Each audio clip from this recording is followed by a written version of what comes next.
За нищо на света не почва и работа преди 30 години. Преди всеки в коментарите започна да ми обяснява как без да работи няма да изкара пари.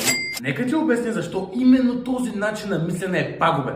Нямам предвид буквално да не полагаш усилия за нищо и да не се трудиш. Напротив, визирам да не започнеш стандартна работа от 9 до 5. Защото има огромна разлика между работа и възможност. Докато работата убива креативността ти, програмира мозъка ти да мисли изключително линейно, като те кара да следваш прости команди. От друга страна, възможностите те предизвикват да се излезеш от зоната на комфорт, като по този начин развиваш нови умения. И вместо да го изграждаш в посока създаване на повече възможности, правиш точно обратното. Прогресивно с годините го убиваш. Похабяваш потенциала му и изкуствено ограничаваш неговия капацитет. Просто работата, която всеки може да свърши, не е достатъчно предизвикателна, което води до липса на растеж и развитие. Тоест, ако до 30 години не си поставиш здрави основи, предразполагащи именно това, растеж и развитие, едва ли след това ще го направиш.